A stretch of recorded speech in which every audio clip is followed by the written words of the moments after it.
নমস্কার বন্ধুরা, গপ্পগাথায় তোমাদের সকলকে জানাই সুস্বাগতম।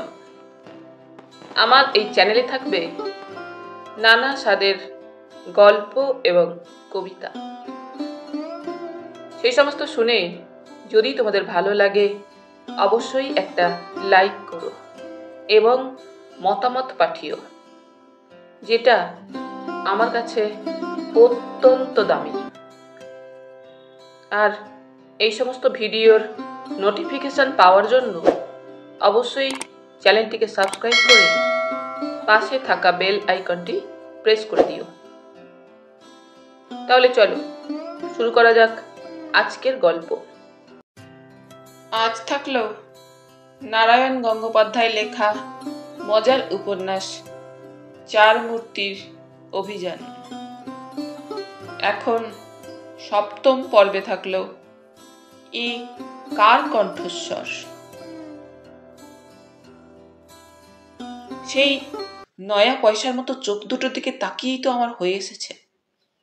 গল্প শুনেছি অজগর সাপ অমনি ভাবে চোখের দৃষ্টি দিয়ে নাকি হিপনোটাইজ করে ফেলে, তারপর ধীরে সুস্থে এগিয়ে এসে পাকে পাকে একেবারে কপাত। অতএব হিপনোটাইজ করার আগেই ধর্মড়িয়ে উঠে আমি তো টেনে দৌড়ই আর তাকিয়ে দেখি তাড়া করে আসছে কিনা পেছন পেছন। না, এলো না। এঁকে বেঁকে সুরসুরিয়ে আস্তে আস্তে নেমে গেল পাশের একটা শুকনো নালার ভেতর। হাত মাইল দৌড়ে বাগানের মধ্যে এসে যখন থামলো, তখন আমি নেই। কোথায় এলুম রে বাবা? কথা নেই, বার্তা নেই। কোত্থেকে গোদা বাঁদর এসে খপ করে কাঁধ চেপে ধরে। রাত্রিরে জানালার কাছে এসে চিতাবাঘ দাঁত খিচিয়ে যায়। আমলকি গাছের তলায় ঘাপটি মেরে ময়াল সাপ থাকে। আফ্রিকার মতো বিপজ্জনক জায়গায় বেড়াতে এলে এমনি দশাই হয়। থুড়ি, আফ্রিকা নয়, এ নিতান্তই বাংলাদেশ। কিন্তু এমন ভাবে রাত দিন পেঁচে পড়ে থাকলে কারো কি আর কিছু খেয়াল থাকে? তোমরাই বলো। তখন মনে হয় আমার নাম প্যারানাম হতে পারে, গদাইচরণ হতে পারে, কেষ্টদাস হওয়া অসম্ভব নয়। আমি যেখানে দাঁড়িয়ে আছি সেটা গোবরডাঙ্গা হতে পারে, জিব্রাল্টার হতে পারে। জাঞ্জিবার হলেই বা ঠেকাচ্ছে কে? দুত্তার কিচ্ছুটি ভালো লাগছে না। কেমন উদাস উদাস হয়ে যাচ্ছি। আর বাঁচবো না বলে মনে হচ্ছে এই আফ্রিকার জঙ্গলে। না না, আফ্রিকা নয়, ম্যাডাগাস্কারের মরুভূমি। দুত্তার, ম্যাডাগাস্কার নয়, মানে একটু বিচ্ছিরি জায়গায় আমি নির্ঘাত মারা যাব।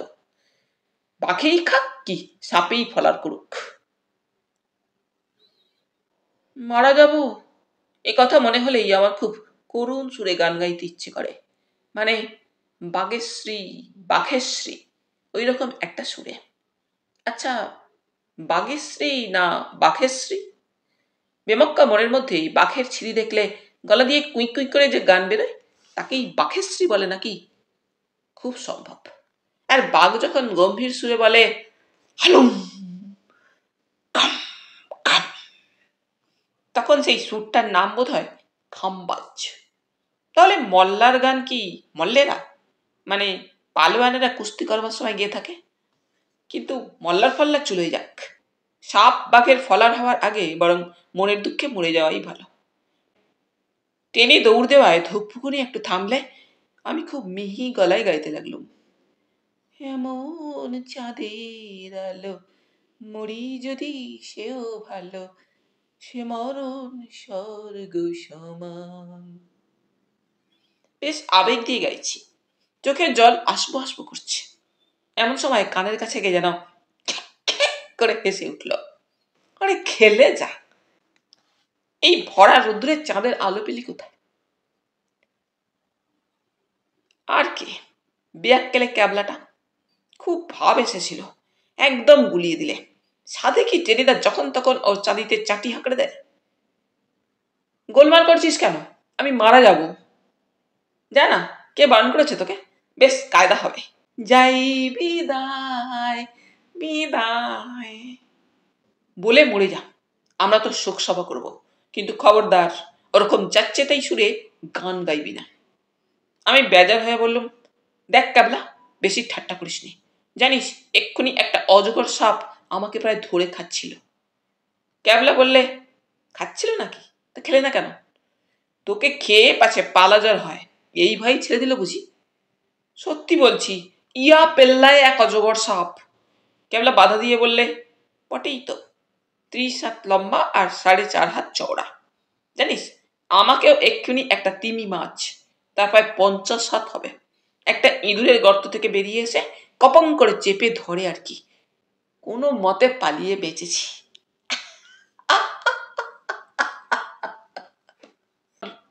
বলে মুখ ভর্তি শাকালুর দোকান দেখিয়ে ক্যাবলার কি হাসি।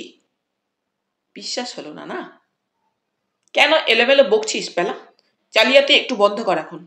কপাল জোরে একটা সাপ না হয় দেখেই ফেলেছিস, তাই বলে অজগর, গন্ডার, হিপোপটেমাস, উড়ুক্কু মাছ সব তুই একাই দেখবি? আমরা দুটো একটাও দেখতে পাবো না?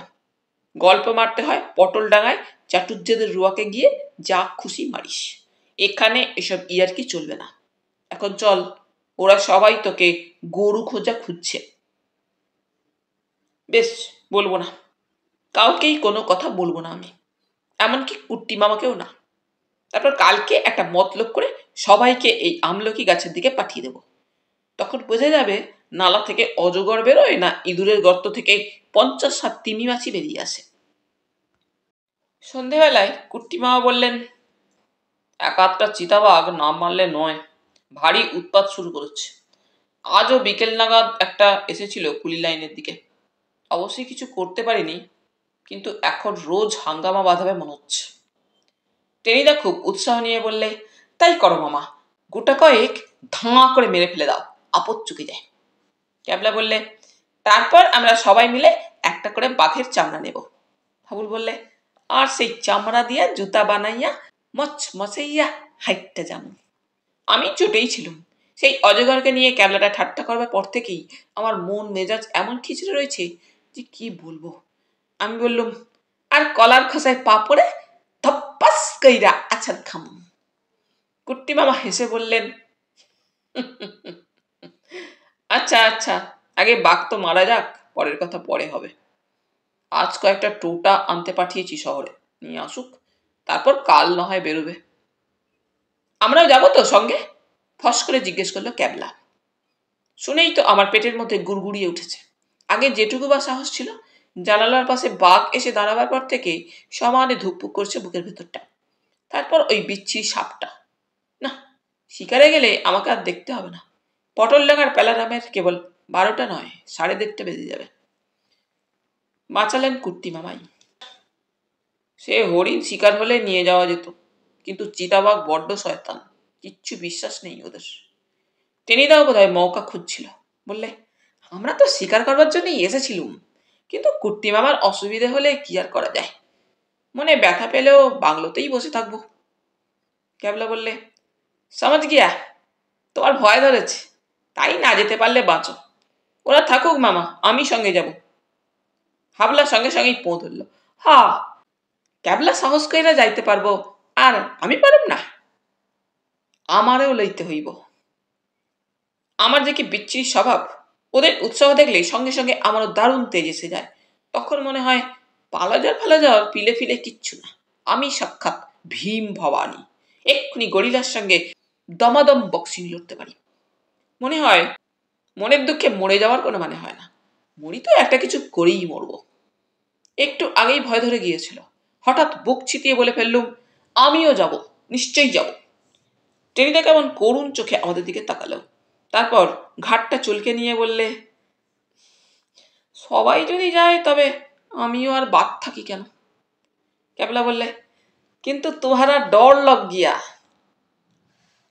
ডর? পটল ডাঙা টেনি শর্মা, আমি ভয় করি দুনিয়ায় এমন কোনো। কথাটা শেষ হতেও পেল না, হঠাৎ বাইরে চেঁ চেঁ করে এক বিটকেল আওয়াজ। টেনিদা তরক করে লাফিয়ে উঠল। ও কি মামা? কুট্টি মামা কি যেন বলতে গিয়েই হঠাৎ থমকে গেলেন। আমরা দেখলুম তার মুখের চেহারা কেমন পাল্টে গেছে, দু চোখে অমানসিক ভয়ের ছাপ। কুট্টি মামা কেবল ফিস ফিস করে বললেন, সর্বনাশ, কি সর্বনাশ। তারপর এক হাতে গলাটা চেপে ধরলেন। বাইরে আবার চেঁ চেঁ করে সেই বিভৎস ধ্বনি, আর কুট্টি মামার আতঙ্কে স্তব্ধ মুখের দিকে তাকিয়ে আমরাও একটা রহস্যময় ভয়ের অতলে ডুবে যেতে লাগলুম। বাইরে ও কি ডাকল? কোন অদ্ভুত আতঙ্ক, কোন ভয়ঙ্কর! টেনিদার বিদায়। খানিক পরে হাবুল সেনি প্রথম সামলে নিলে। মামার কপালে চোখ তোলা মুখের দিকে তাকিয়ে জিজ্ঞেস করলে, কি হইল মামা? অমন কইরা চক্ষু আকাশে তুইল্লা বৈশা আছেন কেন? কি ডাকলো বাইরে? ভূত না রাক্ষস? কুট্টি মামার মুখখানা এবার ভীষণ বেজার হয়ে গেল। ধুর, কি আর ডাকবে, ও তো পেঁচা। পেঁচা? ক্যাবলা আশ্চর্য হয়ে বলল, তাতে আপনি ভয় পেলেন কেন? ভয় পেলুম কখন? আমি বললুম, বাড়ি এই তো আপনি বললেন কি সর্বনাশ, কি সর্বনাশ, তারপরেই ভীষণ ঘাবড়ে গেলেন। বারে ঘাবড়ে গেছি কি আর সাধে? কুট্টি মামার বেজার মুখটা আরো বেজার হয়ে গেল। একটা বাঁধানো দাঁত ছিল, সেটা গেল খুলে, আর মনের ভুলে ক্লিপ টিলিপ শুদ্ধ সেটাকে টক করে গিলে ফেললুম। যাই, এক্ষুনি একটা জোলাপ খেয়ে ফেলিয়ে। কুট্টি মামা উঠে চলে গেলেন। হাবুল বললে, দাঁতটা প্যাটে থাকলেই বা ক্ষতি কি? মামার তো সুবিধাই হইল, যা খাইব তাতে ডবল চাবান দিতে পারবো। একবার চাবাইব মুখে, আর একবার কইসা প্যাটের মধ্যে চাবান দিতে পারবো। দাঁত খিচিয়ে বললে, চুপ কর, তোকে ওস্তাদি করতে হবে না। কাল আমি তোকে একটা দেশলাই, খানিক সর্ষের তেল আর আঁচের বেগুন গিলিয়ে দেবো, পেটের মধ্যে বেগুন ভাজা করে খাস। এমন সময় ছোট্টুলাল এসে বললে, খানা তৈয়ার। সঙ্গে সঙ্গে লাফিয়ে উঠে পড়লুম আমরা। টেনিদা বললে, কে বানায় আজ? ছোট্টুলাল বলে, ডিমের কারি, মাছের ফ্রাই। টেনিদা বললে, ট্রালাল্লাল্লাল্লা, কাল তো শিকারে যাচ্ছি, আমরা বাঘের পেটে যাব না হিপোপটেমাসই গিলে খাবে কে জানে। চল আজ প্রাণ ভরে ফাঁসির খাওয়া খেয়ে নি। ক্যাবলা বোধহয় বলতে যাচ্ছিল ডুয়ার্সের জঙ্গলে হিপো, কিন্তু বলবার সুযোগ পেলে না। তার আগে টেনিদা চেঁচিয়ে উঠল, ডিলা গান্ডি ম্যাপিস্টোফিলিস। ইয়াক ইয়াক। আমরাও কোরাস তুলে বললুম, ইয়াক ইয়াক। আর ছোট্টুলাল চোখ দুটোকে আলুর দমের মতো করে আমাদের মুখের দিকে তাকিয়ে রইল। সকালে উঠেই দেখি সাজ সাজ রব, বেশ বড় একটা মোটর ভ্যান এসে গেছে। ওদিকে কুট্টি মামা বুট আর হাফ প্যান্ট পরে একেবারে তৈরি, গলায় টোটার মালা, হাতে বন্দুক। কুলিদের সর্দারও এসে হাজির, তার হাতে একটা বন্দুক। সর্দারের নাম রোশনলাল। মামা বললেন, রোশনলাল খুব পাকা শিকারী, ওর হাতের তাক ফসকায় না। আমরাও চটপট কাপড় জামা পরে নিলুম, কিন্তু টেনিদার আর দেখা নেই। কুট্টি মামা বললেন, টেনি কোথায়? টেনিদা ভদ্রভাষায় যাকে বলে বাথরুম, তার মধ্যে ঢুকে বসে আছে, আর বেরোতেই চায় না। শেষে দরজায় দমাদ্দম খুশি চালাতে লাগলো ক্যাবলা। শিকারে যাওয়ার আগেই কি অজ্ঞান হয়ে গেলে নাকি টেনিদা? যদি সত্যি অজ্ঞান হয়ে থাকো দরজা খুলে দাও, আমরা তোমার নাকে স্মেলিং সল্ট লাগিয়ে দিচ্ছি। এরপর কোনো ভদ্রলোকই অজ্ঞান হয়ে থাকতে পারে না। রেগে মেগে দরজা খুলে বেরিয়ে এলো টেনিদা। টেক কেয়ার ক্যাবলা, কে বলে আমি অজ্ঞান হয়েছি? কেবল পেটটা একটু চিনচিন করছিল। কুট্টি মামার হাঁক শোনা গেল। কি হলো টেনি, রেডি? হাবুল বললে, টেনিদার পেট চিনচিন করে। আমি বললুম, মাথা ঝিনঝিন করে। ক্যাবলা বললে, বাঘ দেখার আগেই প্রাণ টিনটিন করে। টেনিদা ঘুষি বাগিয়ে ক্যাবলাকে তাড়া করলে। ক্যাবলা পালিয়ে বাঁচল। হাঁড়ির মতো মুখ করে টেনিদা বললে, ভাবছিস আমি ভীতু? আচ্ছা চল শিকারে। পটল ডাঙার এই টেনি শর্মা কাউকে কেয়ার করে না। বাঘ ফাঘ যা সামনে আসবে সে হাঁড়ি কাবাব করে খেয়ে নেবো, দেখে নিস। টেনিদার মজাই এই, ঠিক হাওড়া স্টেশনের গাড়িগুলোর মতো। লিলিও পর্যন্ত যেন চলতেই চায় না, খালি ক্যাচ, খালি কচ। তারপর একবার দৌড় মারল তো পাই পাই শব্দে সোজা বর্ধমান। তখন আর কে তার পাত্তা পায়? এই গুণের জন্যই তো টেনিদা আমাদের লিডার। যাই হোক, আমরা বেরিয়ে পড়লুম। কুট্টি মামা আর রোশনলাল বসলেন ড্রাইভারের পাশে, আমরা বসলুম ভ্যানের ভিতর। একটু পরেই গাড়ি এসে জঙ্গলে ঢুকল। দুদিকে বড় বড় শাল গাছ, তাদের তলায় নানা আগাছার জঙ্গল। এখানে ওখানে নানা রকমের ফুল ফুটেছে। মাথা তুলে আছে ডোরাকাটা বুনো ওলের ডগা। ছোট ছোট কাকের মতো কালো কালো একরকম পাখি রাস্তার ওপর দিয়ে লাফিয়ে লাফিয়ে চলে যাচ্ছে। ছোট ছোট নালা দিয়ে তীর তীর করে বইছে পরিষ্কার নীলচে জল। সামনে দিয়ে কয়েকবার কান খাড়া করে দৌড়ে পালালো খরগোশ। মাথা নিচু করে তীরের গতিতে ছুটে গেল একটা হরিণ। সোনালি লোমের উপর কি সুন্দর কালো কালো ছিট। কুট্টি মামা বললেন, ইস ইস, আরেকটু হলেই মারতে পারা যেত হরিণটাকে। কথাটা আমার ভালো লাগলো না। এমন সুন্দর হরিণগুলোকে মানুষে কেন মারে? দুনিয়ায় তো খাবার জিনিসের অভাব নেই, দুমদাম করে হরিণ না মারলে কি এমন ক্ষতিটা হয় লোকের? পাশে শিমুল গাছের ডালে বড় একটা পাখি ডেকে উঠল। কেবল হাততালি দিয়ে বললে, ময়ূর ময়ূর। ময়ূরই বটে, ঠিক চিনেছি আমরা, অনেক ময়ূর দেখেছি তো চিড়িয়াখানায়। বাঘের কথা ভুলে গিয়ে আমার ভারী ভালো লাগছিল জঙ্গলটাকে। কি সুন্দর, কি ঠান্ডা ছায়ায় ভরা, কত ফুল, কত পাখির মিষ্টি ডাক, কত খরগোশ, কত হরিণ। ইচ্ছে করছিল পাহাড়ি নালার ওই নীলচে ঝর্ণার জলে ঝাঁপিয়ে পড়ে স্নান করি। হঠাৎ চমক ভাঙল রোশনলালের গলার আওয়াজে, বাবু বাবু। কুটিমা বললেন, দেখেছি, বাদুর, গাড়ি রোকো। গাড়ি আস্তে আস্তে থেমে গেল। মামা আর রোশনলাল নামলেন গাড়ি থেকে। মামা আমাদের দিকে তাকিয়ে বললেন, তোমরা চুপচাপ বসে থাকো গাড়িতে, কাজ তুলে দাও, নেহার দরকার না পড়লে নামবে না, আমরা আসছি একটু পরে। বাদুর, তুম ভি আও। মাটির দিকে তাকিয়ে কি যেন দেখতে দেখতে তিনজনে টুপ করে মিলিয়ে গেলেন বনের ভেতর। আমরা চার মূর্তি কিছুক্ষণ চুপচাপ বসে রইলুম ভ্যানের ভিতর। কিন্তু কতক্ষণ আর এভাবে বোকার মতো বসে থাকতে ভালো লাগে?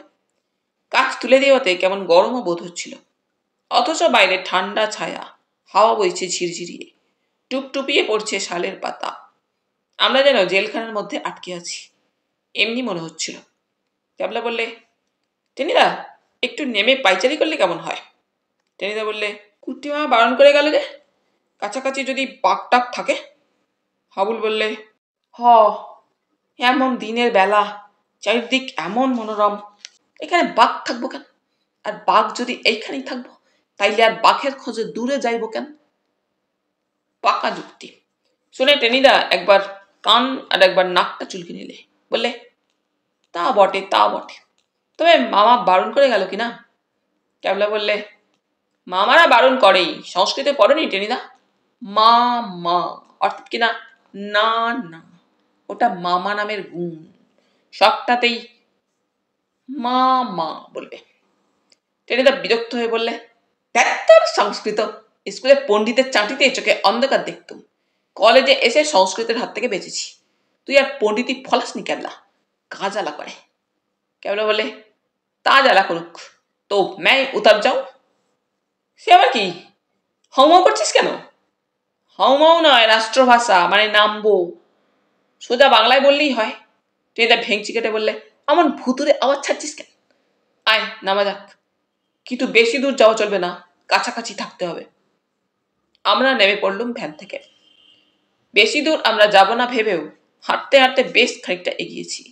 চারিদিকে প্রাকৃতিক দৃশ্য টিস্য দেখে আমি বেশ কায়দা করে বলতে যাচ্ছি, দাও ফিরে সে অরণ্য, লও এ নগর। ঠিক এমনি সময় জঙ্গলের মধ্যে কেমন মর্মর শব্দ। পেছন ফিরে তাকিয়ে দেখি হাতি গুটি গুটি পায়ে এগিয়ে আসছে আমাদের দিকেই।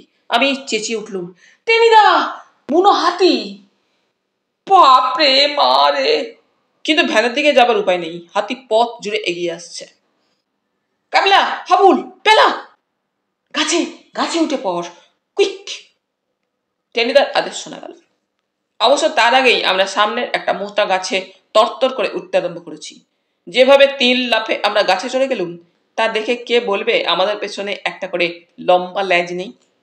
হাতিটা তখন ঠিক গাছটার তলায় এসে পড়েছে, আর সেই মুহূর্তেই অঘটন ঘটলো একটা। মরমর করে ডাল ভাঙবার আওয়াজ এলো, একটা চিৎকার শোনা গেল টেনিদার। তারপর রোমাঞ্চিত হয়ে আমরা দেখলুম টেনিদা পড়েছে হাতির পিঠের ওপর, উপুর হয়ে 2 হাতে চেপে ধরেছে হাতির গলার চামড়া, আর পিঠের ওপর খামোকা এই উৎপাতটা ভাদ্র মাসের পাক্কা তালের মতো নেমে আসাতে হাতিটা ছুট দিয়েছে প্রাণপণে। আমরা আকুল হয়ে চেঁচিয়ে উঠলুম, টেনিদা, টেনিদা! হাতি জঙ্গলের মধ্যে মিলিয়ে যাওয়ার আগে আমরা শুনলুম টেনিদা ডেকে বলছে, তোদের পটল লাগা টেনিদাকে তোরা জন্মের মতো হারালি। বিদায়, বিদায়। অভিযানের আরম্ভ। গাছের উপরে বসে আমরা 3 মূর্তি একসঙ্গে কেঁদে ফেললুম। টেনিদা আমাদের লিডার, পটল ডাঙ্গার 4 মূর্তির সেরা মূর্তি, এমনি করে বুনো হাতির পিঠে চেপে বিদায় নিলে আমরা কিছুতেই বিশ্বাস করতে পারছি না, কেউ না। টেনিদা আমাদের মাথায় হাত বুলিয়ে অনেক মিষ্টি আর বিস্তর ডালমুট খেয়েছে, চাঁটি গাঁটটা লাগিয়েছে যখন তখন। কিন্তু টেনিদাকে নইলে আমাদের যে একটি দিনও চলে না। যেমন চওড়া বুক তেমনি চওড়া মন। হাবুল সেবার যখন টাইফয়েড হয়ে মরমর, তখন সারা রাত জেগে নাওয়া খাওয়া ছেড়ে টেনিদাই তাকে নার্স করেছে, বাঁচিয়ে তুলেছে বলা চলে। পাড়ার কারো বিপদ আপদ হলে টেনিদাই গিয়ে দাঁড়িয়েছে সকলের আগে। লোকের উপকারে এক মুহূর্তের জন্য তার ক্লান্তি নেই, মুখে হাসি তার লেগেই আছে। ফুটবলের মাঠে সেরা খেলোয়াড়, ক্রিকেটের ক্যাপ্টেন আর গল্পের রাজা। অমন করে গল্প বলতে কেউ জানে না। সেই টেনিদা আমাদের ছেড়ে চলে যাবে? এ হতেই পারে না, এ অসম্ভব। ক্যাবলাই চোখের জল মুছে ফেলল সকলের আগে। ডাকলে, হাবুল। কি কও? ধরা গলায় হাবুল জবাব দিলে, কেঁদে লাভ নেই, টেনিদাকে খুঁজে বের করতে হবে। কোথায় পাবে? আমি জিজ্ঞেস করলাম। যেখানে হোক। ফোঁস ফোঁস করতে করতে হাবুল বললে, বুনা হাতি কোথায় যে লইয়া গেছে। ক্যাবলা ততক্ষণে নেমে পড়েছে গাছ থেকে। বললে, পৃথিবীর বাইরে তো কোথাও নিয়ে যায়নি, দরকার হলে দুনিয়ার শেষ পর্যন্ত খুঁজে দেখব। নেমে আয় তোরা। আমরা নামলাম। ক্যাবলা বললে, শোনো বন্ধুগণ, আমরা পটল ডাঙার ছেলে, ভয় কাকে বলে কোনোদিন জানিনি। তোমরা নিশ্চয়ই এর মধ্যে ভুলে যাওনি সেই ঝন্টি পাহাড়ির অভিযান কাহিনী। নিশ্চয়ই ভুলে যাওনি স্বামী ঘুটঘুটানন্দীর চক্রান্ত আমরা কেমন করে ফাঁস করে দিয়েছিলাম। মানুষের শয়তানিকে ঠান্ডা করতে পেরেছি, আর বুনো জানোয়ারকে ভয়। জানোয়ার মানুষের চাইতে নিচু দরের জীব, তাকে হারিয়ে তাকে হটিয়েই মানুষ এগিয়ে চলেছে। আমরাও টেনিদাকে ফিরিয়ে আনবই। যদি হাতি তাকে মেরে ফেলে থাকে? আমি তা বিশ্বাস করি না।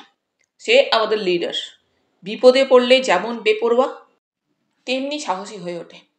সে তো তোমরা জানোই, সে ঠিকই বেঁচে আছে। তবু আমাদের কর্তব্য আমরা করব। আর আর যদি দেখি সত্যি হাতে তাকে মেরে ফেলেছে, তাহলে আমরাও মরব। টেনিদাকে ফেলে আমরা কিছুতেই কলকাতায় ফিরে যাব না। কি বলো তোমরা? আমরা দুজন বুক চিতিয়ে উঠে দাঁড়ালুম। ঠিকই, আমিও তাই কই, হাবুল বললে। 4 জনে এসেছিলুম, 3 জন কিছুতেই ফিরে যাব না, মরলে 4 জনেই মরব। আমি বললুম। ক্যাবলা বললে, তাহলে এখনই আমরা বেরিয়ে পড়ি। কিন্তু কুর্তি মামা আর রোশনলালকে খবর দিতে পারলে? কোথায় খবর দিবি, আর পাবি বা কোথায়? তাছাড়া 1 সেকেন্ডও আমরা সময় নষ্ট করতে পারবো না। চল এগোনো যাক। কোন দিকে যাবি? হাবুল জানতে চাইল। হাতির পায়ের দাগ নিশ্চয়ই পাওয়া যাবে, তাই ধরেই এগোবো। আমি বললুম, একটা বন্দুক টন্দুক যদি থাকতো। ক্যাবলা রাগ করে বললে, তুই আর এখন জ্বালাসনি বেলা, বন্দুক থাকলেই বা কি হতো শুনি? কোনো জন্মে আমরা কেউ ছুঁড়েছি নাকি ওসব? বন্দুক আমাদের দরকার নেই। মনের জোরই হলো সবচেয়ে বড় অস্ত্র। আয় চল। আমরা এগিয়ে চললুম। বুক একটু আধটু দুরু দুরু করছিল না তা নয়। মনে হচ্ছিল পটলডাঙ্গা ফিরে গিয়ে বাবা মা ভাই বোনদের মুখও হয়তো কোনোদিন আর দেখতে পাবো না। হয়তো এই জঙ্গলেই বাঘ ভাল্লুক হাতির পাল্লায় আমার প্রাণ যাবে। যদি যায় যাক, দুনিয়ায় ভীরু আর স্বার্থপরদের কোনো জায়গা নেই। ওভাবে বাপমার কোলে আল্লাতে পুতুল হয়ে বেঁচে থাকার চাইতে বীরের মতো মরা ভালো। আর একবার ছাড়া তো দুবার মরবো না। ক্যাবলা ঠিকই বুঝেছিল। ডালপালা ভেঙে গাছপালা মারিয়ে হাতিটা যেভাবে এগিয়ে গেছে, আমরা তা পরিষ্কার দেখতে পাচ্ছিলাম। কোথাও কোথাও নরম মাটিতে তার পায়ের ছাপ স্পষ্ট ফুটে উঠেছে। প্রায় আধ ঘন্টা ধরে আমরা বনের পথ পেয়ে চলতে লাগলুম, কিন্তু তখনও হাতির দেখা নেই। টেনিদার চিহ্ন মাত্র পাচ্ছি না। শেষে এক জায়গায় এসে আমাদের থমকে দাঁড়াতে হলো। চারধারে জঙ্গল কেমন তছনছ, চারপাশেই হাতির পায়ের দাগ। মনে হয় 5-7টা হাতি জড়ো হয়েছিল এখানে। তারপর নানা দিক যেন তারা ঘুরে বেরিয়েছে। এর মধ্যে কোন হাতিটার পিঠে টেনিদা গদিয়ান হয়ে বসে আছে সে কথা কে বলবে? ক্যাবলা বললে, তাই তো, কোন দিকে যাই? হাবুল ভেবে চিনতে বললে, এইভাবে ঘুইরা খুব সুবিধা হইব না, চল ক্যাবলা আমরা ভ্যানের কাছে ফিরা যাই, মামাকে সঙ্গে কইরা। ক্যাবলা বললে, না। কি করবি তাহলে? আমি জিজ্ঞেস করলুম। 3 জনে 3 দিকে যাব। একা একা? হ্যাঁ, একলা চলো রে। আমার পালা জলের পিড়েটা অবশ্য এতদিনে অনেক ছোট হয়ে গেছে, কিন্তু যেটুকু আছে তাও চরৎ করে লাফিয়ে উঠল। একা যাব? ক্যাবলা দুটো জল জলে চোখ মেলে আমার দিকে চাইল। তুই ভ্যানে ফিরে যা পেলা, আমি আর হাবুল চললুম খুঁজতে। আমার রক্ত গরম হয়ে উঠল। আমি ভীরু? একা আমারই প্রাণের ভয়? কক্ষনো না। বললুম, তোর ইচ্ছে হয় তুই ফিরে যা, আমি টেনিদাকে খুঁজব। ক্যাবলা আমার পিঠ চাপড়ে দিল। খুশি হয়ে বললে, ব্যাস ঠিক হ্যায়, এই হ্যায় মরদ কা বাত। এবার 3 জন 3 মুখে। বন্ধুগণ, হয়তো এই আমাদের শেষ দেখা, হয়তো আমরা আর কেউ বেঁচে ফিরবো না। তাই যাওয়ার আগে একবার বলো, পটলডাঙ্গা জিন্দাবাদ, চার মূর্তি জিন্দাবাদ। তারপরে দেখি ওরা দুজনে দুদিকের বনের মধ্যে শুট করে কোথায় চলে গেল। আমি এখন একা, এই বাঘ সাপ হাতির জঙ্গলে একেবারে একা। নিজেকে বললুম, বুকে সাহস আনো পটলডাঙ্গার পেলারাম। তুমি তো কেবল শিঙি মাছ দিয়ে এই পটলের ঝোল খেতে এক্সপার্ট নাও, তার চাইতে আরো অনেক বেশি। আজ তোমার চরম পরীক্ষা, তৈরি হও সেজন্য। একটা শুকনো ডাল পড়েছিল সামনে, সেইটি কুড়িয়ে নিয়ে আমিও চলতে শুরু করলুম। মরবার আগে অন্তত কোষে এক ঘা তো বসাতে পারবো, সে হাতি হোক আর বাঘই হোক। কিন্তু বেশি দূর যেতে হলো না আমাকে। একটা ঝোপের উপর যেই পা দিয়েছি অমনি সরাক ঝড় ঝড় ঝড়াত, পায়ের তলা থেকে মাটি সরে গেল। আর তৎক্ষণাৎ বুঝতে পারলুম মহাশূন্যে বেয়ে আমি কোথায় কোন পাতালের দিকে পড়ে যাচ্ছি। মা! তারপরে আমার চোখ বুজে এলো। তাহলে বন্ধুরা, আজ এখানেই শেষ করলাম। আবার ফিরবো পরের পর্বে। তোমরা সকলে খুব খুব ভালো থেকো। ধন্যবাদ।